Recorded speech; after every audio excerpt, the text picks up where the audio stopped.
Hi friends, ഇന്നത്തെ ക്ലാസ്സിൽ നമുക്ക് ഡിസ്കസ് ചെയ്യാനായിട്ടുള്ളത് വോയേജ് അക്കൗണ്ടിൻ്റെ വോയേജ് ഇൻ പ്രോഗ്രസ്സുമായിട്ട് റിലേറ്റഡ് വരുന്ന ഒരു പ്രോബ്ലമാണ്.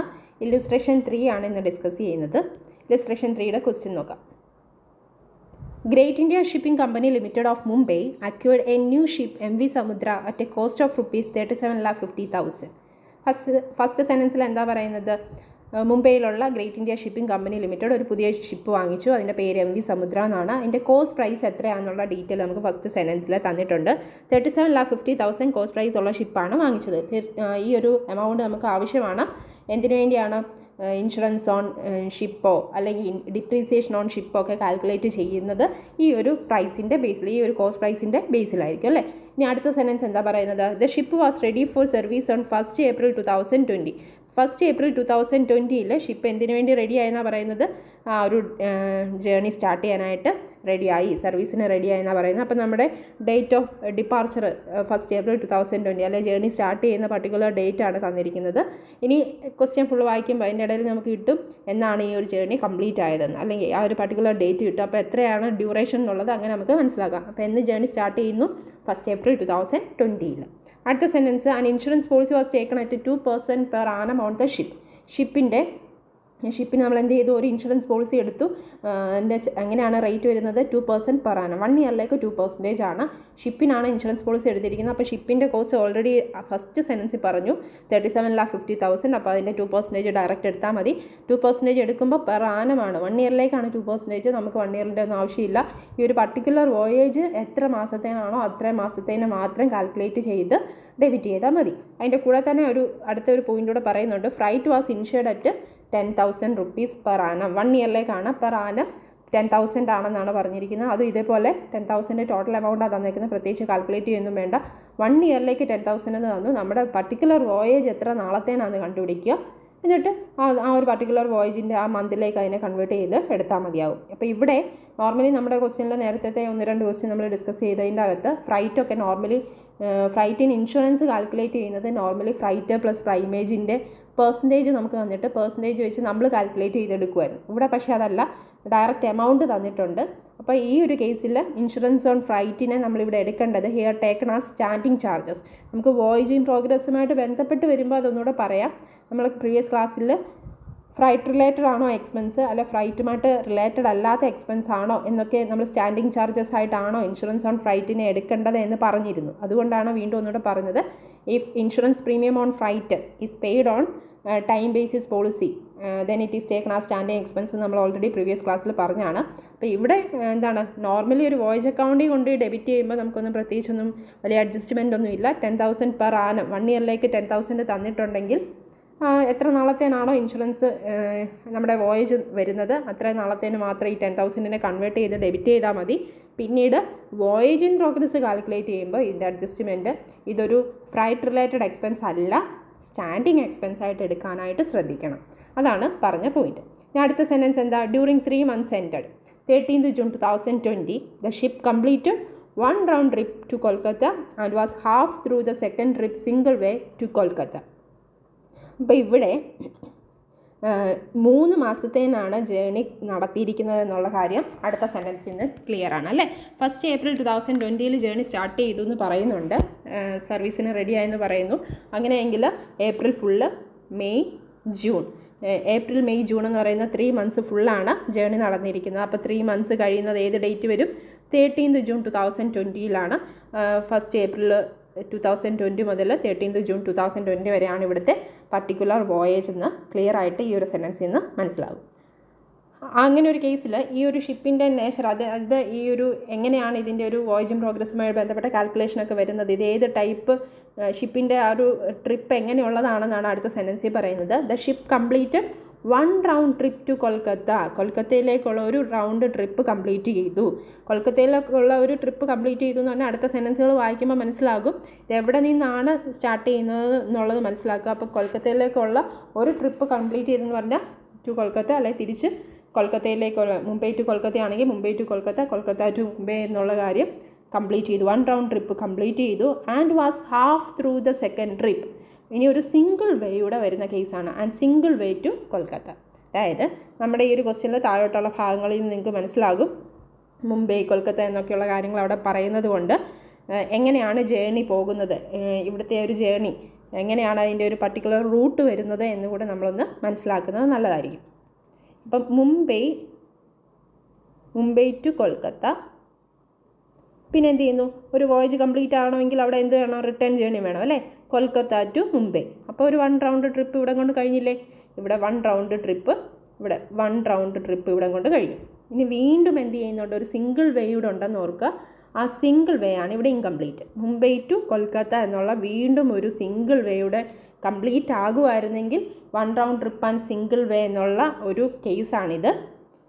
ഇതിൽ മുംബൈ ടു കൊൽക്കത്ത എന്നുള്ളൊരു സിംഗിൾ വേ മാത്രമേ ഉള്ളൂ. തിരിച്ച് കൊൽക്കത്തയിൽ നിന്ന് മുംബൈയിലോട്ട് വീണ്ടും സെക്കൻഡ് ട്രിപ്പ് വരുന്നില്ല. എന്നാൽ ഈ മുംബൈ ടു കൊൽക്കത്തയിലേക്കുള്ള ഹാഫ് മാത്രമാണ് കംപ്ലീറ്റ്. ആ സിംഗിൾ വേയുടെ ഹാഫ് കംപ്ലീറ്റ് ആണ് എന്ന് പറയുന്ന കേസ്. അതൊക്കെയും നമുക്ക് വരുന്നത്, അതിൻ്റെ പ്രാക്ടിക്കൽ ആപ്ലിക്കേഷൻ വരുന്നത് ഏത് കേസിലാണ്, വോയേജ് ഇൻ പ്രോഗ്രസിൻ്റെ കാൽക്കുലേഷനിൽ മാത്രമാണല്ലേ. അവിടെ സ്റ്റാൻഡിങ് എക്സ്പെൻസ് എങ്ങനെ ക്യാരി ഫോർവേഡ് ചെയ്യണമെന്നാണ് പറഞ്ഞത്. 1 round trip and single way, അതായത് ഒരു ട്രിപ്പ് ഫുള്ളി കംപ്ലീറ്റ് ചെയ്തു, Mumbai to Kolkata, Kolkata to Mumbai 1 trip fully complete ചെയ്തു. എന്നാൽ ഷിപ്പ് ഇപ്പോൾ എങ്ങനെയാണ്, IMV സമുദ്ര എന്ന് പറയുന്ന ship on her half way ബാക്കാണ് അല്ലേ, സിംഗിൾ വേയുടെ ഹാഫ് വേ ബാക്കാണ്. മുംബൈ ടു കൊൽക്കത്ത എന്നുള്ള ആ സെക്കൻഡ് ട്രിപ്പിൻ്റെ സിംഗിൾ വേ ഉണ്ട്, ആ സിംഗിൾ വേയുടെ ഹാഫ് വേ കംപ്ലീറ്റ് ആണ്. ഹാഫ് വേ ഇൻകംപ്ലീറ്റ് ആവുന്ന കേസിൽ, സെക്കൻഡ് ട്രിപ്പിൻ്റെ സിംഗിൾ വേ ഇൻകംപ്ലീറ്റ് ആവുന്ന കേസാണിത്. അത് സ്റ്റാൻഡിങ് എക്സ്പെൻസ് കാൽക്കുലേറ്റ് ചെയ്യുമ്പോൾ മാത്രമാണ് ഇതിൻ്റെ പ്രസക്തി. ഇതുമായിട്ട് ബന്ധപ്പെട്ട അഡ്ജസ്റ്റ്മെൻറ്റ് നമ്മൾ ചെയ്യേണ്ടത്. അപ്പോൾ കാര്യങ്ങൾ മാത്രം ഇപ്പോൾ ഒന്ന് മനസ്സിലാക്കി വയ്ക്കുക. ബാക്കി ക്വസ്റ്റ്യൻ നോക്കുക. The ship carried the following cargo. അപ്പോൾ കാർഗോ റിലേറ്റഡ് ആയിട്ട്, ഫ്രൈറ്റുമായിട്ട് റിലേറ്റഡ് ആയിട്ടുള്ള ബാക്കി ലോഡ് ചെയ്ത് എത്ര ടണ്ണാണ്, എത്ര എമൗണ്ടിനാണ് എന്നുള്ള ഫ്രൈറ്റ് കാൽക്കുലേറ്റ് ചെയ്യേണ്ട ഡീറ്റെയിൽ ആണ് തന്നേക്കുന്നത് അല്ലേ. To Kolkata 9000 tons at ₹300 per ton എന്ന് പറഞ്ഞാൽ എന്താ, ടു കൊൽക്കത്ത എന്ന് പറഞ്ഞാൽ ഇപ്പോൾ 2 പ്ലേസ് നമുക്കിവിടെ താഴോട്ട് ക്വസ്റ്റ്യൻ വായിക്കാൻ നിങ്ങൾക്ക് ക്ലിയർ ആവും. മുംബൈ എന്നുള്ള കാര്യം ഞങ്ങൾക്ക് പറഞ്ഞിരുന്നല്ലോ, പ്രൊഡ്യൂസ് മുംബൈ എന്നും കൊൽക്കത്ത എന്നും പറയുമ്പോൾ. അപ്പോൾ മുംബൈ ടു കൊൽക്കത്ത എത്രയാണ് ഫസ്റ്റ് ലോഡ് ചെയ്തത്, 9000 ടൺസ് അറ്റ് ₹300 പെർ ടൺ. അപ്പോൾ എത്ര വരും, 27 lakh. 9000 × 300 ചെയ്യുമ്പോൾ കിട്ടുന്ന 27 lakh ആണ് നമ്മുടെ ഫ്രൈറ്റ് മുംബൈ ടു കൊൽക്കത്തയുടെ ഫസ്റ്റ് ഫ്രൈറ്റ് ആയിട്ട് നമുക്ക് കിട്ടേണ്ടത് അല്ലേ, ഇൻകമായിട്ട് കമ്പനിക്ക് കിട്ടേണ്ടത്, ഷിപ്പിംഗ് കമ്പനിക്ക്. പിന്നെ എന്താ, തിരിച്ച റിട്ടേൺ ജേണി പറയുമല്ലോ, അതാണ് ഫ്രം കൊൽക്കത്ത ടു മുംബൈ എത്ര വരും, 10,000 ടൺസ് അറ്റ് ₹270 പെർ ടൺ. അപ്പോൾ 10,000 ടൺസ് അറ്റ് ₹270 പെർ ടൺ. അടുത്ത എത്ര വരും, 27 lakhൻ്റെ ഫ്ലൈറ്റാണ് റിട്ടേൺ ജേണിയിൽ കിട്ടിയത്. അപ്പോൾ 1 റൗണ്ട് ട്രിപ്പ് കഴിഞ്ഞല്ലോ, മുംബൈ ടു കൊൽക്കത്ത, കൊൽക്കത്ത ടു മുംബൈ കഴിഞ്ഞു. ഇനി അടുത്ത ഒരു സിംഗിൾ വേ കൂടെ ഉണ്ടെന്നാണ് പറഞ്ഞത്. ആ സിംഗിൾ വേ ആണ് ഏറ്റവും ലാസ്റ്റ് പറയുന്നത്. മുംബൈ ടു കൊൽക്കത്തയുടെ സിംഗിൾ വേയിൽ എത്രയാണ് ലോഡ് ചെയ്തിരിക്കുന്നത്, 12,000 ടൺസ് അറ്റ് ₹250 പെർ ടൺ. അതാണ് എമൗണ്ട്. എത്രയാണ് ഫ്ലൈറ്റ്, 30 lakh. ഇതല്ലേ ഇൻകംപ്ലീറ്റ്. അപ്പോൾ നമുക്ക് ഫ്ലൈറ്റുമായിട്ട് ബന്ധപ്പെട്ട് നമുക്ക് ഈ പറഞ്ഞ ഡീറ്റെയിൽ എല്ലാം നമുക്ക് ജസ്റ്റ് സിമ്പിളായിട്ട് എന്ത് ചെയ്യാവുന്നതേ ഉള്ളൂ, നമ്മുടെ ഫ്ലൈറ്റുമായിട്ട് ബന്ധപ്പെട്ട എമൗണ്ടുകളെല്ലാം നമുക്ക് ഈ ക്രെഡിറ്റ് സൈഡിൽ എൻ്റർ ചെയ്യാവുന്നതേ ഉള്ളൂ. ആ ഫ്ലൈറ്റുമായിട്ട് ബന്ധപ്പെട്ട 3 ഹെഡിൽ ഏത് എമൗണ്ട് മാത്രമാണ് നമ്മുടെ ഇൻകംപ്ലീറ്റ് ജേർണിയുമായിട്ട് റിലേറ്റഡായിട്ട് വരുന്ന ഫ്ലൈറ്റ് എന്ന് പറയുന്നതിൽ ഒറ്റ ഐറ്റമേ ഉള്ളൂ, ഈ ലാസ്റ്റ് ജേർണി മാത്രമാണ് ഇൻകംപ്ലീറ്റ്. അപ്പോൾ ഈ 30 lakh ഫ്ലൈറ്റാണ് എന്തുമായിട്ട് റിലേറ്റഡായിട്ട് വരുന്നത്, ഇൻകംപ്ലീറ്റ് ജേർണിയുമായിട്ട് റിലേറ്റഡായിട്ട് വരുന്ന ഫ്ലൈറ്റ്, വോയേജ് ഇൻ പ്രോഗ്രസ് എന്ന് പറയുന്നത്. ഇനി ക്വസ്റ്റ്യൻ ഫുള്ള് വായിച്ച് നോക്കുമ്പോൾ പ്രൈമേജോ കാര്യങ്ങളോ എല്ലാം പറയുന്നുണ്ടോ എന്ന് നോക്കുക.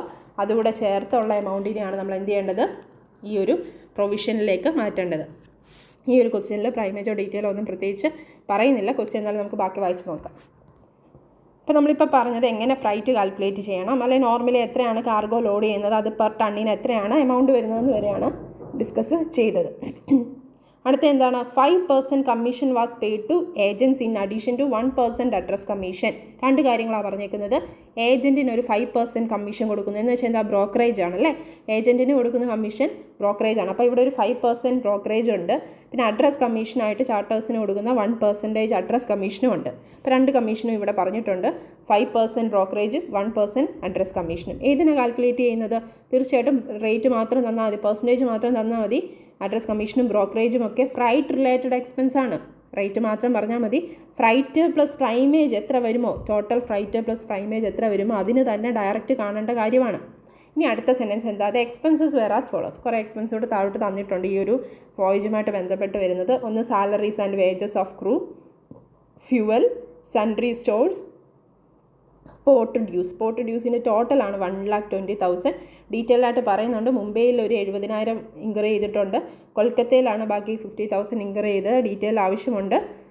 നമ്മുടെ ഒരു ട്രിപ്പ് കംപ്ലീറ്റ് ചെയ്തതുമായിട്ട് ബന്ധപ്പെട്ട് നമ്മൾ വോയേജും പ്രോഗ്രസ്സൊക്കെ കാൽക്കുലേറ്റ് ചെയ്യുമ്പോൾ സെപ്പറേറ്റ് ആയിട്ടൊക്കെ എടുക്കേണ്ട ആവശ്യമുണ്ട്. അപ്പോൾ ഡീറ്റെയിൽ ആയിട്ട് പറയാം. അടുത്ത സ്റ്റീവഡോറിങ് ചാർജസ് എന്ന് പറഞ്ഞാൽ എന്താ? ലോഡിങ് ആൻഡ് അൺലോഡിങ് ചാർജസ് അല്ലേ. ഒരു ടണ്ണ് ലോഡ് ചെയ്യുന്നതിന് 20 രൂപയാണ് പെർ ടണ്ണിന് ചാർജ് ചെയ്യുന്നത്. പെർ ടണ്ണിന് 20 റുപ്പീസാണ് സ്റ്റീവഡോറിങ് ചാർജസ് ചാർജ് ചെയ്യുന്നത്. ടോട്ടൽ 6,20,000 ഉണ്ട്. സെപ്പറേറ്റ് എമൗണ്ട് തന്നതുകൊണ്ട്, അതായത് നമുക്ക് സെപ്പറേറ്റ് ആയിട്ട് എമൗണ്ടുകൾ തന്നതുകൊണ്ട് പെർ ടണ്ണിന് എത്രയാണ് ചാർജ് ചെയ്യുന്നത് വളരെ വ്യക്തമായിട്ട് അറിയാവുന്നതുകൊണ്ട് ഈ സ്റ്റീവഡോറിങ് ചാർജസിനെ നമുക്ക് ഏത് കാറ്റഗറിയിൽ പറയാം? ഇതൊരു ആക്ച്വൽ ഐഡൻറ്റിഫയബിൾ എക്സ്പെൻസ് ആണ്. ആക്ച്വൽ ഐഡൻറ്റിഫയബിൾ എക്സ്പെൻസ് എന്നുള്ള രീതിയിൽ ഏതിനെ എടുക്കാം? സ്റ്റീവഡോറിങ് ചാർജസിനെ വോയേജ് ഇൻ പ്രോഗ്രസ് കാൽക്കുലേറ്റ് ചെയ്യുമ്പോൾ എടുക്കാം. കാരണം നമ്മുടെ ഇൻകംപ്ലീറ്റ് ജേർണിയുമായിട്ട് ബന്ധപ്പെട്ട എത്ര ടണ്ണാണ്? 12,000 ടൺസ് ആണ്.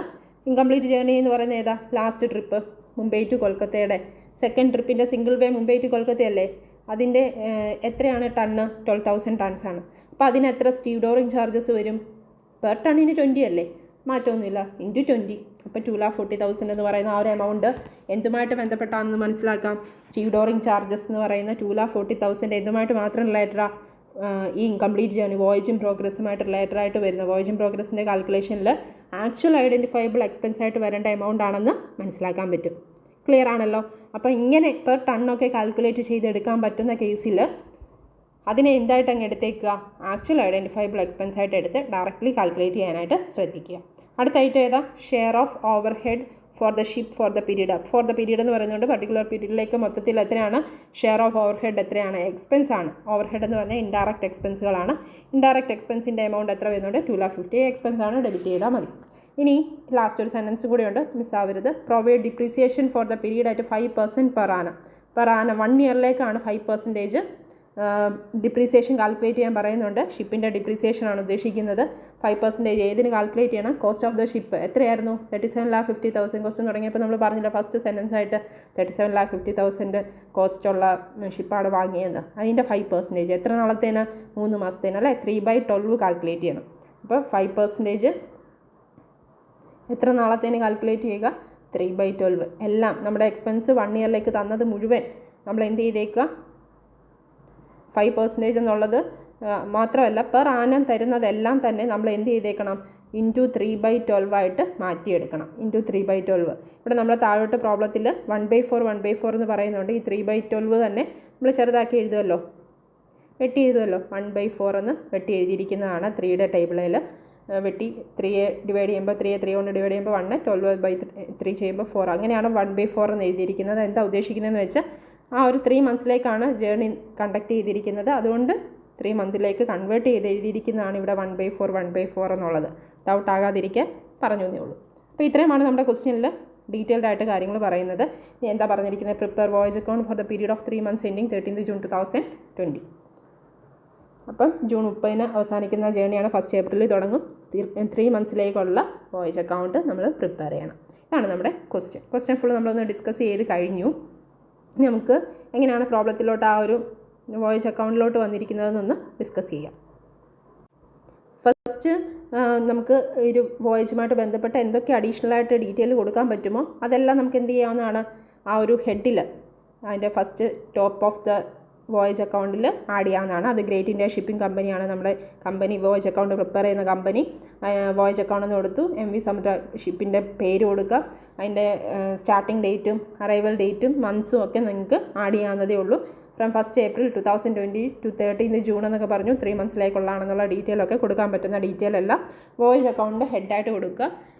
ഇനി നമുക്ക് ബാക്കി എന്തൊക്കെയാണ് നമ്മുടെ ക്വസ്റ്റ്യൻ പറഞ്ഞിരിക്കുന്നത് അതൊക്കെ ജസ്റ്റ് റെക്കോർഡ് ചെയ്യുന്നതേ ഉള്ളൂ. Salaries and wages of the crew തന്നിട്ടുണ്ടല്ലോ. 8 lakh എന്നുള്ളത് തന്നിട്ടുണ്ട്. അത് അതുപോലെ എഴുതുന്നു.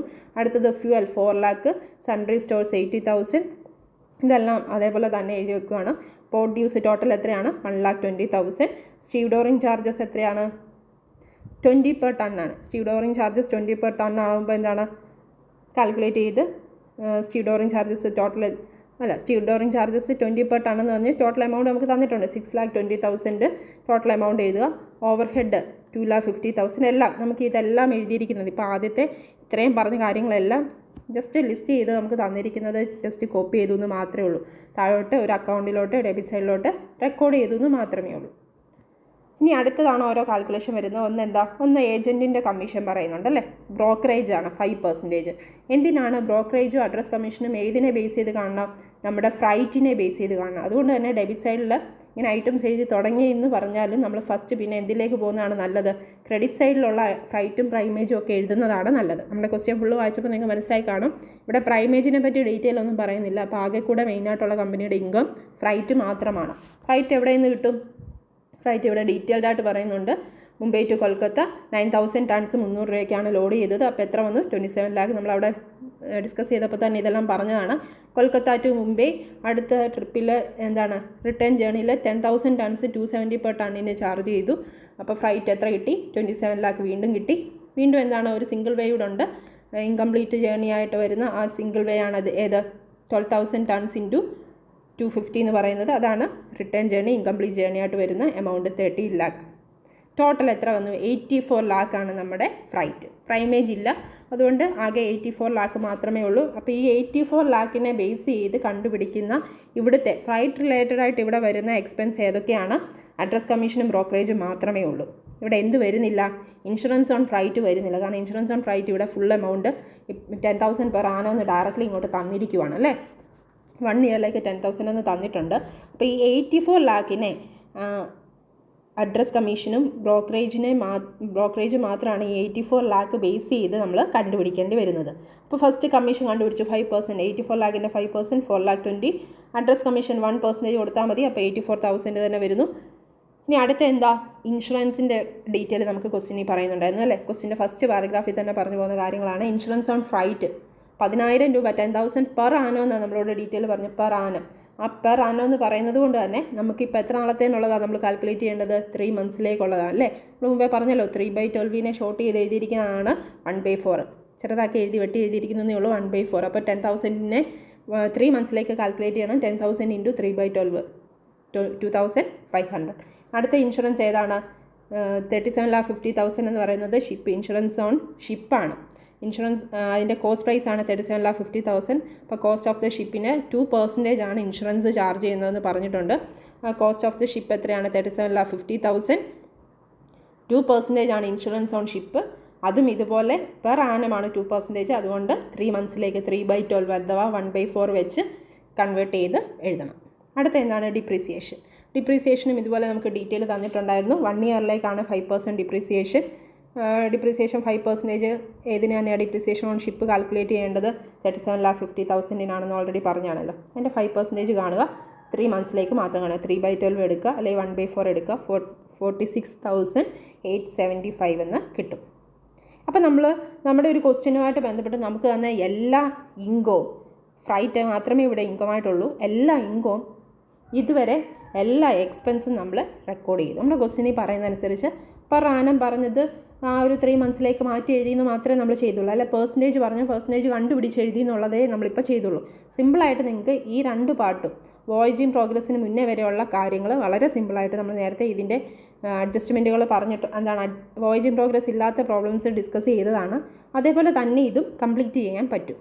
ഇനി നമ്മൾ അഡീഷണലി ചെയ്യേണ്ടത്? ഇനി നമ്മൾ ചെയ്യേണ്ട കാര്യം നമ്മൾ ഈ ഫ്രൈറ്റ് എന്ന് പറയുന്ന പോയിന്റിലേക്ക് നോക്കുക. അല്ലെങ്കിൽ ഫ്രൈറ്റ് പ്ലസ് പ്രൈമേജ് എന്ന് പറഞ്ഞ് നമ്മൾ മെയിനായിട്ട് നമ്മൾ ഇൻകം സൈഡിൽ എഴുതിയിടുന്ന എമൗണ്ടിലേക്ക് നോക്കുക. നമുക്ക് മൊത്തം ഫ്രൈറ്റ് എത്രയാണ്? 84 lakh. ഇനി നമ്മൾ ചെയ്യേണ്ടത് ഈ 84 lakhൽ എത്ര ഫ്രൈറ്റാണ് ഇൻകംപ്ലീറ്റുമായിട്ട് റിലേറ്റഡ്, ആ എമൗണ്ടിനെ എന്ത് ചെയ്തേക്കുക? അതിനെ ഡെബിറ്റ് സൈഡിലേക്ക് മാറ്റി എഴുതുക. അപ്പോൾ നിങ്ങൾ പറഞ്ഞേ ഇതിൻ്റെ അകത്ത് ഇൻകംപ്ലീറ്റ് ജേർണി ഏതാ? ലാസ്റ്റ് നടന്ന ജേർണി അല്ലേ. ഒരു സെക്കൻഡ് ട്രിപ്പിൻ്റെ സിംഗിൾ വേ ആയിട്ട് വരുന്ന മുംബൈ ടു കൊൽക്കത്തയാണ് ഇൻകംപ്ലീറ്റ്. അതുമായിട്ട് റിലേറ്റഡ് ആയിട്ട് വരുന്ന ഫ്രൈറ്റ് എത്രയാണ്? 12,000 ഇൻറ്റു 250 ചെയ്തപ്പോൾ കിട്ടിയ 12,000 ഇൻറ്റു 250 ചെയ്യുമ്പോൾ കിട്ടുന്ന 30 lakh. ഈ 30 lakhനെ നിങ്ങൾ എങ്ങോട്ട് എഴുതുക? അതിനെ അവിടെ നിന്ന് കുറച്ച് കാണിക്കുന്നതിന് പകരം 84 lakh മൊത്തം 84 ലക്ഷം അല്ലേ നമുക്ക് ഫ്രൈറ്റ്. 84ൽ നിന്ന് കുറച്ച് കാണിക്കുന്നതിന് പകരം നമ്മൾ ആ എമൗണ്ടിനെ മാത്രം ഡെബിറ്റ് സൈഡിലേക്ക് മാറ്റി എഴുതുക. അപ്പോൾ ആ 30 lakhനെ എന്ത് ചെയ്തു? ഇങ്ങോട്ട് മാറ്റി എഴുതി. ഇനി പ്രൈമേജ് കൂടെ ഉണ്ടായിരുന്നെങ്കിലോ പ്രൈമേജും കൂടെ ചേർത്തങ്ങ് മാറ്റി എഴുതുക. ഇത്രയും നമുക്ക് ചെയ്യാനായിട്ടുള്ളൂ. ആകെ കൂടെ ഇൻകം സൈഡിലെ വോയേജിൽ അല്ലെങ്കിൽ എന്താണ് ഫ്രൈറ്റ് പ്ലസ് പ്രൈമേജ് വരുന്ന ആ ഒരു കാര്യത്തിനെ അഡ്ജസ്റ്റ് ചെയ്ത് പ്രൊവിഷൻ ക്രിയേറ്റ് ചെയ്ത് ഡെബിറ്റിൽ എഴുതണം എന്ന് പറയുമ്പോൾ to provision for incomplete voyage എന്നോ അല്ലെങ്കിൽ just simply to voyage in progress എന്നോ മാത്രം നിങ്ങൾക്ക് എഴുതാം. ആ എഴുതുന്ന എമൗണ്ട് സിമ്പിളായിട്ട് ആ ക്രെഡിറ്റ് സൈഡിൽ നിന്ന് തന്നെ നിങ്ങൾക്ക് ഇങ്ങോട്ട് പോസ്റ്റ് ചെയ്യാനായിട്ടും പറ്റും. അത് ഈസി ആയിട്ട് കംപ്ലീറ്റ് ചെയ്യാം. ഇത്രയും കാര്യങ്ങൾ ക്ലിയർ ആണല്ലോ. അപ്പോൾ വോയേജ് ഇൻ പ്രോഗ്രസിൻ്റെ 2 കാര്യങ്ങളാണ് നമുക്ക് ചെയ്യാനുള്ളത് ഏറ്റവും മെയിനായിട്ട്. ഒന്ന്, ഇൻകം സൈഡിൽ നിന്ന് അഡ്ജസ്റ്റ് ചെയ്ത് ഡെബിറ്റിലേക്ക് മാറ്റേണ്ട ഐറ്റം. അത് വളരെ സിമ്പിളായിട്ട് അതിൽ നിന്ന് തന്നെ നോക്കി എഴുതാവുന്നതേ ഉള്ളൂ. അതുകൊണ്ട് നമ്മൾ എന്ത് എഴുതി? To provision for incomplete voyage or voyage in progress 30 lakh കഴിഞ്ഞല്ലോ. അതെവിടെ നിന്ന് തന്നെ കിട്ടി? നമ്മുടെ ഇൻകം സൈഡിൽ ഇൻകംപ്ലീറ്റ് ആയിട്ട് വരുന്നത് എത്രയാണോ അൺഎയിൻഡ് ഇൻകം, നമ്മളിത് ഏൺ ചെയ്തോ? 30 ലക്ഷം രൂപ ഏൺ ചെയ്തോ? ഇല്ല. എന്തുകൊണ്ടാണ്? ജേർണി കംപ്ലീറ്റ് ആയില്ല. നമ്മൾ പർട്ടിക്കുലർ ഡേറ്റിൽ പ്രിപ്പയർ ചെയ്യുന്ന ഡേറ്റിൽ ആ ഒരു ജേർണി 30 ലക്ഷം രൂപ ഫ്ലൈറ്റ് കിട്ടിയെന്ന് പറഞ്ഞ് കാണിക്കാൻ പറ്റത്തില്ല. കാരണം നമ്മളത് ഏൺ ചെയ്തുകൊണ്ടിരിക്കുന്നതേ ഉള്ളൂ. അൺഎയിൻഡാണ്. ഈ പർട്ടിക്കുലർ ടൈമിൽ ഏൺ ചെയ്തിട്ടില്ല. അപ്പോൾ കിട്ടുന്നതിന് മുന്നേ കാണിക്കേണ്ട. അതുകൊണ്ട് അതിനെ നമ്മൾ ഡെബിറ്റിലോട്ട് മാറ്റി എഴുതി. പ്രൊവിഷൻ മാറ്റി ക്യാരി ഫോർവേഡ്, പ്രൊവിഷനായിട്ട് കാണിച്ച് ക്യാരി ഫോർവേഡ് ചെയ്തു. അപ്പോൾ നമ്മുടെ ഇൻകത്തിനെ നമ്മൾ ക്യാരി ഫോർവേഡ് ചെയ്തത് കൊണ്ട് തന്നെ നമ്മുടെ ബാക്കി എക്സ്പെൻസുകളിലും ഈ ഒരു ചേഞ്ചസ് വരുത്തണം. നമ്മൾ ഓൾറെഡി ഇവിടെ വരെ ഒരുപാട് എക്സ്പെൻസ് മൊത്തം ജേർണിയുമായിട്ട് ബന്ധപ്പെട്ട് നമ്മുടെ കംപ്ലീറ്റ് ആൻഡ് ഇൻകംപ്ലീറ്റുമായിട്ടൊക്കെ ബന്ധപ്പെട്ട മൊത്തം കാര്യമാണ് ഇവിടെ എൻ്റർ ചെയ്തേക്കുന്നത്. അപ്പോൾ ഈ ഉള്ള എല്ലാ എക്സ്പെൻസിനെയും ഇൻകംപ്ലീറ്റുമായിട്ട് റിലേറ്റഡ് ആയിട്ട് എത്ര വരുമോ, എങ്ങനെ പ്രൊപ്പോർഷനിൽ മാറ്റണോ ആ പ്രൊപ്പോർഷൻ അനുസരിച്ച് കാൽക്കുലേറ്റ് ചെയ്ത് ഈ ഒരു എമൗണ്ടിൽ വോയേജ് ഇൻ പ്രോഗ്രസ്സുമായിട്ട് ബന്ധപ്പെട്ട് വരുന്ന എമൗണ്ടുകളെ, എല്ലാ എമൗണ്ടും അല്ലല്ലോ, ഇതിൻ്റെ ഒരു പ്രൊപ്പോർഷൻ അനുസരിച്ചുള്ള എമൗണ്ടിനെ എങ്ങോട്ട് മാറ്റണം? ക്രെഡിറ്റ് സൈഡിലേക്ക്. ഡെബിറ്റിൽ നിന്ന് കുറയ്ക്കുന്നതിന് പകരം ക്രെഡിറ്റ് സൈഡിലേക്ക് മാറ്റണം. ക്രെഡിറ്റ് സൈഡിലേക്ക് എങ്ങനെ മാറ്റണം? ബൈ വോയേജ് ഇൻ പ്രോഗ്രസ് എന്നും പറഞ്ഞ് മാറ്റണം. ആ ഒരു എമൗണ്ട് കാൽക്കുലേറ്റ് ചെയ്യുന്നത് മാത്രമാണ് നമുക്ക് ഡീറ്റെയിൽഡ് ആയിട്ട് അഡ്ജസ്റ്റ്മെൻറ്റ് ചെയ്തെടുക്കാനുള്ളത്. ആ ഒരു കാര്യം മാത്രം നല്ല വൃത്തിയായിട്ട് പഠിക്കാമെന്നുണ്ടെങ്കിൽ സിമ്പിളായിട്ട് പ്രോബ്ലം കംപ്ലീറ്റ് ചെയ്യാൻ പറ്റും. താഴോട്ട് നമുക്ക് വർക്കിംഗ് നോട്ട് തന്നിട്ടുണ്ട്. അപ്പോൾ ചെറിയൊരു നമ്മൾ ഓൾറെഡി ഫോർമാറ്റിൽ കഴിഞ്ഞ ക്ലാസ് വ്യക്തമായിട്ട് മനസ്സിലാക്കുക. തിയറി ക്ലാസ് ആ തിയറിയിൽ പറഞ്ഞിരിക്കുന്ന അതേ ബേസിൽ നിങ്ങൾക്ക് ചെയ്യാവുന്നതേ ഉള്ളൂ. ആ തിയറി ക്ലിയറായിട്ട് മനസ്സിലായ ഒരാൾക്ക് ആ പ്രൊപ്പോർഷൻ കാൽക്കുലേറ്റ് ചെയ്ത് അതിനനുസരിച്ച് ഈ ഒരു വോയേജ് ഇൻ പ്രോഗ്രസിൻ്റെ എമൗണ്ട് കാൽക്കുലേറ്റ് ചെയ്തെടുക്കാൻ ഈസിയാണ്. അപ്പോൾ നിങ്ങൾക്ക് അതൊന്നുകൂടെ ക്ലിയർ ആകാൻ വേണ്ടി ഇതിപ്പോൾ എന്താണ് നമ്മുടെ ടെക്സ്റ്റിൽ പറഞ്ഞിരിക്കുന്ന അതേ രീതിയിലാകുമ്പം നേരത്തെ തിയറിയിൽ പറഞ്ഞിരിക്കുന്ന അതേ ബേസ് അല്ല ഫോളോ ചെയ്തതെന്ന് നിങ്ങൾക്ക് തോന്നും. ഏതാണ്ട് അതേ കാര്യങ്ങളാണ് ഫോളോ ചെയ്തതെങ്കിലും തിയറി തന്നെ ബേസ് ചെയ്ത് നമുക്കൊന്നും കൂടി ഒന്ന് പറയാനായിട്ട് നമുക്ക് ശ്രദ്ധിക്കാം. അതുകൊണ്ട് നിങ്ങൾക്ക് ഒന്നുകൂടെ ക്ലിയറായിട്ട് മനസ്സിലാകാൻ വേണ്ടിയാണ് നമുക്ക് ഇവിടെ മറ്റൊരു വർക്കിംഗ് നോട്ട് കൊടുത്തിരിക്കുന്നത്. കണ്ടൻ്റ് എല്ലാം സെയിം തന്നെയാണ്. ടോട്ടൽ നമുക്ക് ലാസ്റ്റ് കിട്ടുന്ന എമൗണ്ടും സെയിം തന്നെയാണ്. നമുക്ക് നോക്കാം ഇവിടെ calculation of voyage in progress എങ്ങനെയാണ് ചെയ്തിരിക്കുന്നത്. വർക്കിംഗ് നോട്ടാണ് കാൽക്കുലേഷൻ ഓഫ് വോയേജ് ഇൻ പ്രോഗ്രസ്സിന്. ഇപ്പോൾ നമ്മൾ ഓൾറെഡി തിയറി പഠിച്ചത് ഒന്നും കൂടി ആ ഒരു കണ്ടൻറ്റ് എടുത്ത് വെച്ചുകൊണ്ട് ഈ ഒരു വർക്കിംഗ് നോട്ട് മനസ്സിലാക്കുക. നമ്മൾ ഓൾറെഡി പറഞ്ഞിരുന്നു നമ്മുടെ എക്സ്പെൻസ് ക്യാരി ഫോർവേഡ് ചെയ്യുമ്പം വോയേജ് ഇൻ പ്രോഗ്രസ് എന്ന് പറഞ്ഞ് ക്രെഡിറ്റ് സൈഡിൽ എൻ്റർ ചെയ്യുന്ന എമൗണ്ട് കണ്ടുപിടിക്കുമ്പം നമ്മുടെ എക്സ്പെൻസിനെ നമ്മൾ 3 ആയിട്ട് ഡിവൈഡ് ചെയ്യണം. എന്തൊക്കെയായിരുന്നു? ഒന്ന് ഫ്രൈറ്റ് റിലേറ്റഡ് എക്സ്പെൻസ്, ഒന്ന് ഫ്രൈറ്റുമായിട്ട് റിലേഷൻ ഇല്ലാത്ത എക്സ്പെൻസ് അഥവാ സ്റ്റാൻഡിങ് എക്സ്പെൻസ്, ഒന്ന് ആക്ച്വൽ ഐഡൻറ്റിഫയബിൾ എക്സ്പെൻസ്. അപ്പോൾ ആ 3 രീതിയിൽ തന്നെ കണ്ടുപിടിക്കുന്ന കാര്യമാണ് ഇവിടെ പറഞ്ഞിരിക്കുന്നത്. അപ്പോൾ നിങ്ങളൊന്ന് പറഞ്ഞ് ഈ ഒരു ക്വസ്റ്റ്യനുമായിട്ട് ബന്ധപ്പെട്ട് ഫ്രൈറ്റുമായിട്ട് ബന്ധപ്പെട്ട് വരുന്ന എക്സ്പെൻസ് ഏതൊക്കെയായിരുന്നു? 2 കാര്യമുള്ളായിരുന്നു. ഒന്ന് ഏജൻറ്റിന് കൊടുക്കുന്ന കമ്മീഷനും ഒന്ന് അഡ്രസ് കമ്മീഷനും അല്ലേ? ഇവിടെ അത്രേ പറഞ്ഞിട്ടുള്ളായിരുന്നു. ഏജൻറ്റിൻ്റെ കമ്മീഷനും അഡ്രസ് കമ്മീഷനും. ഇൻഷുറൻസ് ഓൺ ഫ്രൈറ്റ് ഇവിടെ സ്റ്റാൻഡിങ് എക്സ്പെൻസ് ആയിട്ടാണ് വരുന്നതെന്നും പറഞ്ഞിരുന്നു അല്ലേ? അപ്പോൾ ഏജൻറ്റിൻ്റെ കമ്മീഷനും അഡ്രസ് കമ്മീഷനും മാത്രം എടുക്കുക. അതിൻ്റെ ടോട്ടൽ കാണുക. ടോട്ടൽ 5,04,000 വരും. അതിനെ എങ്ങനെ ക്യാരി ഫോർവേഡ് ചെയ്യണമെന്നാണ് നമ്മുടെ തിയറിയിൽ പറഞ്ഞത്. റിട്ടേൺ ഫ്രൈറ്റും ടോട്ടൽ ഫ്രൈറ്റും തമ്മിലുള്ള പ്രൊപ്പോർഷൻ അനുസരിച്ച് ക്യാരി ഫോർവേഡ് ചെയ്യുക. റിട്ടേൺ ഫ്രൈറ്റും ടോട്ടൽ ഫ്രൈറ്റും. ഇവിടെ റിട്ടേൺ ഫ്രൈറ്റും ടോട്ടൽ ഫ്രൈറ്റും എത്രയാണ്? റിട്ടേൺ ഫ്രൈറ്റും ടോട്ടൽ ഫ്രൈറ്റിനെ ബേസ് ചെയ്ത് കാൽക്കുലേറ്റ് ചെയ്യുമ്പോൾ റിട്ടേൺ ഫ്രൈറ്റ് അതല്ലെങ്കിൽ എന്താണ് ഇൻകംപ്ലീറ്റ് ആയിട്ടുള്ള ആ ഒരു ഫ്രൈറ്റ് എത്രയാണ്? 30 lakh ഡിവൈഡഡ് ബൈ 84 lakh എന്നുള്ള ഒരു എമൗണ്ട് നമുക്ക് കിട്ടും. 30 lakh അല്ലേ നമ്മൾ ക്യാരി ഫോർവേഡ് ചെയ്തത്. അതിൻ്റെ ടോട്ടൽ ഫ്രൈറ്റ് എത്രയാണ്? 84 lakh എന്ന് കിട്ടും.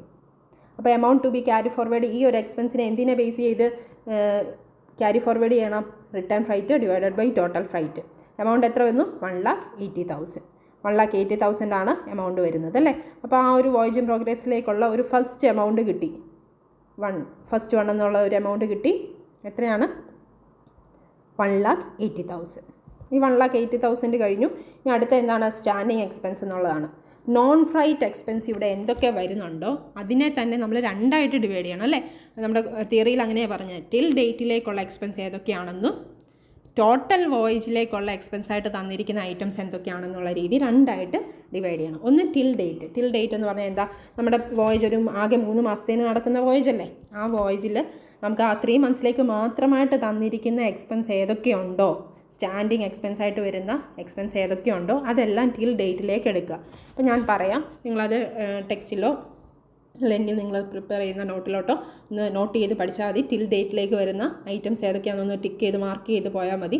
ഒന്ന് സാലറീസ് ആൻഡ് വേജസിൻ്റെ 8 lakh, അടുത്തത് ഫ്യൂവൽ 4 lakh, സൺട്രി സ്റ്റോഴ്സ് 80,000, അടുത്തത് വരുന്നത് ഓവർ ഹെഡ് 2,50,000, അടുത്തത് ഇൻഷുറൻസ് ഓൺ ഫ്ലൈറ്റ് 2,500, അടുത്ത ഇൻഷുറൻസ് ഓൺ ഷിപ്പ് 18,750, അടുത്തത് ഡിപ്രീസിയേഷൻ ഓൺ ഷിപ്പ് 46,875. ഈ പറയുന്ന ഇത്രയും ഐറ്റംസ് ഒരു 7 ഐറ്റംസ് ഉണ്ട്. ഈ 7 കാര്യങ്ങൾ ആഡ് ചെയ്യുമ്പോൾ കിട്ടുന്ന എമൗണ്ടാണ് 15,98,125. ഡീറ്റെയിൽഡ് ആയിട്ട് ഇവിടെ താഴോട്ട് കൊടുത്തില്ലെന്നേ ഉള്ളൂ. ടിൽ ഡേറ്റിലേക്കുള്ള ഡെബിറ്റ് സൈഡിൽ കിടക്കുന്ന എക്സ്പെൻസ് ആണ് ഇപ്പോൾ പറഞ്ഞത്. ആ എക്സ്പെൻസ് എല്ലാം കൂടെ ടോട്ടൽ ചെയ്യുമ്പോൾ ടിൽ ഡേറ്റിലേക്കുള്ളത് ഏത് റേറ്റിൽ എടുക്കണമെന്നാണ് നമ്മളോട് പറഞ്ഞിരുന്നത് തിയറിയിൽ. 1/5 എടുത്ത് ക്യാരി ഫോർവേഡ് ചെയ്യാനാണ് പറഞ്ഞത് അല്ലേ. 1/5 എടുത്ത് ക്യാരി ഫോർവേഡ് ചെയ്യണം. കാരണം ഇത് ഏത് കേസാണ്, 1 റൗണ്ട് ട്രിപ്പ് ആൻഡ് സിംഗിൾ വേയുടെ ടിൽ ഡേറ്റ് തന്നാൽ എങ്ങനെ ചെയ്യണം, 1/5. കാരണം ടോട്ടൽ എക്സ്പെൻസ് എന്നുള്ളത് 5 എന്നുള്ള രീതിയിൽ, അതിൻ്റെ ഇൻകംപ്ലീറ്റ് ആയിട്ട് വരുന്നത് ആ ഒരു 1 പോർഷൻ എന്നുള്ള രീതിയിൽ 1/5 ആണ് നമ്മൾ എടുക്കുന്നത് അല്ലേ. അപ്പോൾ എക്സ്പെൻസസ് ആർ ഗിവൺ. ടിൽ ഡേറ്റിൻ്റെ എമൗണ്ട് എത്രയാണ്, 15,98,125. അതിൻ്റെ 1/5 എടുത്ത് ക്യാരി ഫോർവേഡ് ചെയ്തു. ഇനി നമുക്ക് ചെയ്യാനുള്ളത് ടോട്ടൽ വോയേജ് എന്നും പറഞ്ഞ് ഏതെങ്കിലും എക്സ്പെൻസ് തന്നിട്ടുണ്ടോ, ഏത് എക്സ്പെൻസ്, സ്റ്റാൻഡിങ് എക്സ്പെൻസ് തന്നിട്ടുണ്ട്. നമുക്കറിയാം സ്റ്റാൻഡിങ് എക്സ്പെൻസിന് മാത്രം നമ്മൾ ഈ പറയുന്നത്. നോൺ ഫ്ലൈറ്റുമായിട്ട് റിലേറ്റഡ് അല്ലാത്ത എക്സ്പെൻസ്, ഫ്ലൈറ്റുമായിട്ട് റിലേറ്റഡ് ഉള്ളത് കഴിഞ്ഞു അല്ലേ, മോളിൽ കഴിഞ്ഞു. ഫ്ലൈറ്റ് റിലേറ്റഡ് ആയിട്ട് ഇവിടെ നമുക്ക് ആകെ 2 ഉള്ളായിരുന്നു, ഏജൻറ്റിൻ്റെ കമ്മീഷൻ, അഡ്രസ് കമ്മീഷൻ, അത് കഴിഞ്ഞു. ഇനി ഫ്ലൈറ്റുമായിട്ട് റിലേറ്റഡ് അല്ലാതെ നമ്മൾ ഡെബിറ്റ് സൈഡ് ചെയ്തിട്ടിരിക്കുന്ന എക്സ്പെൻസിൽ ഇവിടെ ടോട്ടൽ വോയേജ് എന്ന് പറഞ്ഞ് തന്നിരിക്കുന്ന ഒരു കാര്യം പോർട്ട് ഡ്യൂസ് ആണ്. പോർട്ട് ഡ്യൂസ് എന്ന് പറഞ്ഞ് തന്നിരിക്കുന്നത് എന്താ, മുംബൈയിൽ 70,000, കൊൽക്കത്തയിൽ 50,000, അങ്ങനെ മൊത്തം 1,20,000 തന്നിട്ടുണ്ട്. നമ്മുടെ ഈ ഒരു ജേണിയുടെ സ്വഭാവം അനുസരിച്ച് എന്താ എൻ്റെ ഒരു nature, 1 round trip and single വേ. മുംബൈയിൽ നിന്ന് കൊൽക്കത്തയിലോട്ട് പോയി, കൊൽക്കത്തയിൽ നിന്ന് മുംബൈയിലോട്ട് തിരിച്ചു വന്നു, വീണ്ടും മുംബൈയിൽ നിന്ന് കൊൽക്കത്തയിലേക്ക് പോയി. എന്നാൽ വീണ്ടും മുംബൈയിൽ നിന്ന് കൊൽക്കത്തയിലേക്ക് പോയ ആ സെക്കൻഡ് ട്രിപ്പിൻ്റെ സിംഗിൾ വേയിൽ ഇൻകംപ്ലീറ്റുമാണ്. അപ്പോൾ മുംബൈയിൽ നിന്ന് കൊൽക്കത്തയിലേക്ക് പോയാൽ, മുംബൈയിൽ നിന്ന് അപ്പോൾ എന്ത് ചെയ്തിട്ടുണ്ട്, പോർട്ട് ഡ്യൂസ് വാങ്ങിച്ചിട്ടുണ്ട്. പക്ഷേ അത് ഇൻകംപ്ലീറ്റ് അല്ലേ, ഇൻകംപ്ലീറ്റ് ആണ്. അപ്പോൾ പോർട്ട് ഡ്യൂസ് അറ്റ് മുംബൈ മാത്രം എടുക്കുക, രണ്ടും കൂടെ ടോട്ടൽ ചെയ്ത് 120 എടുക്കരുത്. പോർട്ട് ഡ്യൂസ് ഡ്യൂ ആയിട്ട് ഇൻകംപ്ലീറ്റ് ആയിട്ട് കിടക്കുന്നത് എവിടെ മാത്രമേ ഉള്ളൂ, മുംബൈയിലെ മാത്രമേ ഉള്ളൂ. മനസ്സിലാവുന്നുണ്ടോ? മുംബൈ ടു കൊൽക്കത്തയിലെ എന്തുകൊണ്ട് എടുത്തില്ല, കൊൽക്കത്തയിലെ 50,000 എടുക്കാത്തതിന് കാരണം ഫസ്റ്റ് റൗണ്ട് ട്രിപ്പിൽ കൊൽക്കത്തയിൽ ചെല്ലുന്നു, ആ കൊൽക്കത്തയിൽ അൺലോഡ് ചെയ്യുന്നുണ്ടാവും. അതായത് മുംബൈയിൽ നിന്ന് ലോഡ് ചെയ്തത് കൊൽക്കത്തയെ കൊണ്ട് പോർട്ട് ഡ്യൂസായിട്ട് അൺലോഡ് ചെയ്യുന്ന സമയത്തൊക്കെ കൊടുക്കുന്നുണ്ടാവും. കൊൽക്കത്തയ്ക്ക് പോർട്ട് ഡ്യൂസ് കൊടുക്കുന്നു, തിരിച്ച് അവിടെ നിന്ന് ഇങ്ങോട്ട് വരുന്നുമുണ്ട്. വീണ്ടും മുംബൈയിൽ നിന്നാണ് ജേണി സ്റ്റാർട്ട് ചെയ്യുന്നത്, അതാണ് ഇൻകംപ്ലീറ്റ് ആയിട്ട് കിടക്കുന്നത് അല്ലേ. അപ്പോൾ അതുകൊണ്ട് മുംബൈയുടെ മാത്രം എടുക്കുക. മുംബൈയുടെ കേസിൽ 70,000 വരുന്നു. ആ 70,000 നമുക്ക് ടോട്ടൽ വോയേജിലേക്കുള്ളതാണ് തന്നിരിക്കുന്നത് എന്നുള്ള രീതിയിൽ, മൊത്തം വോയേജിൻ്റെ എന്നുള്ള രീതി, കംപ്ലീറ്റിൻ്റെയും കൂടെ എല്ലാം കൂടെ ചേർത്ത് മൊത്തം 70,000 എന്നുള്ള രീതി നമുക്ക് തന്നിരിക്കുന്നത് ടോട്ടൽ വോയേജിലേക്കാണെന്നുള്ള രീതിയിൽ 70,000 മാത്രം, അതൊരു അസംഷൻ ബേസിൽ അങ്ങ് എടുക്കുന്നതേ ഉള്ളൂ. ടോട്ടൽ വോയേജാണ് പോർട്ട് ഡ്യൂസ് ആയിട്ട് മുംബൈ തന്നിരിക്കുന്നത് എന്നുള്ള രീതിയിൽ 1/3 ആണ് എടുക്കാൻ നമ്മളോട് പറഞ്ഞിരിക്കുന്നത് അല്ലേ. 1 റൗണ്ട് ട്രിപ്പ് ആൻഡ് സിംഗിൾ വേയുടെ കേസിൽ expenses of total voyage are given. നമ്മൾ എടുക്കേണ്ട റേറ്റ് എത്രയാണ്, 1/3. നമ്മുടെ തിയറിയിൽ പറഞ്ഞിട്ടുണ്ട് 1/3 എടുക്കാൻ. അതുകൊണ്ട് 70,000 1/3 മാത്രം എടുത്തു. 23,333.33 വരും, റൗണ്ട് ചെയ്തെടുത്താൽ മതി. ഇനി ലാസ്റ്റ് കേസ് അല്ലേ, നമ്മൾ തിയറി പറഞ്ഞ കൂട്ടത്തിൽ പറഞ്ഞിരുന്നതാണ് ആക്ച്വൽ ഐഡൻറ്റിഫയബിൾ എക്സ്പെൻസ് എന്ന് പറഞ്ഞൊരു ഐറ്റം വന്നാൽ നമുക്കത് പ്രോബ്ലം വരുമ്പോൾ പറയാമെന്നുള്ളത്. ഇവിടെ നമുക്ക് സിമ്പിളായിട്ട് അത് പറഞ്ഞു പോകാവുന്നതേ ഉള്ളൂ. ഇവിടെ എന്താ വരുന്നത്, സ്റ്റീവ് ഡോറിങ് ചാർജസ് ആണ് ആക്ച്വൽ ഐഡൻറ്റിഫയബിൾ എക്സ്പെൻസ് ആയിട്ട് വരുന്നതെന്ന് ക്വസ്റ്റ്യൻ വായിച്ചപ്പോൾ പറഞ്ഞല്ലോ. കാരണം എന്താ, പെർ ടണ്ണിന് 20 രൂപയാണ് ചാർജ് ചെയ്യുന്നതെന്ന് വ്യക്തമായിട്ട് അതിൽ പറഞ്ഞിരുന്നു. ടോട്ടൽ തന്നു, ടോട്ടൽ നമ്മൾ ഡെബിറ്റ് സൈഡിൽ എഴുതുകയും ചെയ്തു. ഇനി അതിൻ്റെ അകത്ത് വ്യക്തമായിട്ട് പെർ ടണ്ണിന് 20 ആണെന്ന് തന്നു. നമുക്കറിയാം ഇൻകംപ്ലീറ്റ് ആയിട്ട് വന്ന ആ ഒരു സിംഗിൾ വേയുടെ ലോഡ് ചെയ്ത എമൗണ്ട് അല്ല, ടൺ എത്രയാണെന്ന് നമുക്കറിയാം, യൂണിറ്റ് എത്രയാണെന്ന് അറിയാം അല്ലേ. ക്വാണ്ടിറ്റി എത്രയാണ്, 12,000 ടൺസ്. ഈ 12,000 ടൺസിന് അപ്പോൾ എത്രയായി കാണും സ്റ്റീവഡോറിങ് ചാർജസ്? പെർ ടണ്ണിന് 20 വെച്ച് 2,40,000 ആയിട്ടുണ്ട് അല്ലേ? അപ്പോൾ ഇതിൻ്റെ മാത്രം നമുക്ക് അത് ഡയറക്റ്റ്ലി കണ്ടുപിടിക്കാൻ പറ്റിയില്ലേ? ആക്ച്വൽ ഐഡൻറ്റിഫയബിൾ എക്സ്പെൻസ് എന്ന് പറഞ്ഞാൽ അത് അത്രയേ ഉള്ളൂ. ഡയറക്റ്റായിട്ട് കണ്ടുപിടിക്കാൻ പറ്റുന്ന എന്തെങ്കിലും ഐറ്റം ഉണ്ടെങ്കിൽ ഇങ്ങനെ അങ്ങ് കണ്ടുപിടിക്കാം. അപ്പോൾ ആക്ച്വൽ ഐഡൻറ്റിഫയബിൾ എക്സ്പെൻസ് എന്നുള്ള രീതിയിൽ നമുക്കിവിടെ സ്റ്റീവഡോറിങ് ചാർജസ് എടുക്കാൻ പറ്റും. 2,40,000 ആണ്. അപ്പോൾ നമ്മളിവിടെ എന്തൊക്കെ കാര്യങ്ങൾ പറഞ്ഞു? First one freight related expense പറഞ്ഞു. അടുത്തത് സ്റ്റാൻഡിങ് എക്സ്പെൻസിൽ തന്നെ 2 എണ്ണം പറഞ്ഞു. ഒന്ന് ടിൽ ഡേറ്റും ടോട്ടൽ വോയേജിൻ്റെ എക്സ്പെൻസും തന്നാലുള്ള കേസ്, പിന്നെ ആക്ച്വൽ ഐഡൻറ്റിഫയബിൾ എക്സ്പെൻസിൻ്റെ കേസും പറഞ്ഞു.